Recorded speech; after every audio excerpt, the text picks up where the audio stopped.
በባለፈው ቪዲዮ ላይ በ0 ፓውንድ እቃ ማዘዝ ትችላላችሁ ከቲሙ ላይ ብያችሁ ያላመናችሁኝ ሰዎች እኔ አዝዤ እቃ ይመጣል አብረን እንክፈት። በባለፈው ቪዲዮ ላይ የአብዛኞቻችሁ ኮሜንት የነበረው ውሸት ነው አናምንም ብላችሁ ነበረ። ግን ደግሞ በስነ ስርዓት ኮዱንና አጠቃቀሙን ስቴፕ ባይ ስቴፕ ካወቃችሁት በትክክል እቃችሁ ማግኘት ትችላላችሁ ማለት ነው። እኔ ያዘዝኩት የነበረው ወደ 6-7 የሚሆኑ እቃዎችን ነበር። ልክ እንደምታዩት እዚህ ጋር መጥበሻና ድስቶች የተሟላ ኮምፕሌት ወደ 5 የሚሆን ማለት ነው። በጣም ነበር የወደድኩት የነበረው። ጥንካሬውም ንጣቱም በጣም ደስ ይላል። እነዚህን ያዘዝኩት እንግዲህ በ0 ፓውንድ ነው ማለት ነው። ከተለያዩ ልብሶች ጋር የምትለብሳቸው የአንገት፣ የጆሮ፣ የጣት ኮምፕሌትም ማዝጄ ነበር። በጣም ነበር የወደድኳቸው። እንዲሁም ከሀበሻ ቀሚስ ጋር የምለብሰው ጌጥ አልነበረኝም ነበር። ይህንንም በጣም ነበር የወደድኩት የነበረው። እዩትማ አያምሩም? ሌላ ደግሞ ፎን ኬዝ አዝዤ ነበረ። 2 ነበር ያዘዝኩትኝ የነበረው። ልክ እንደምታዩት በጣም ነው የሚያምረው። ሁለቱንም ወድጀዋለሁ። ማጋረጃም ልክ እንደዛው።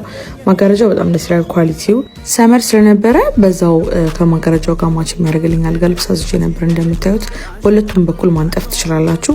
እንዲሁም 2 አንሶላና የትራስ ጨርቅ አዝዤ ነበር። ምንጣፉንም ልክ እንደምታዩት ውበትና ለስላሴው በጣም ደስ ይላል። ልክ እንዳያችሁት እነዚህ ሁሉ እቃዎች በ0 ፓውንድ ማዘዝ ትችላላችሁ ማለት ነው። ይመቻችሁ።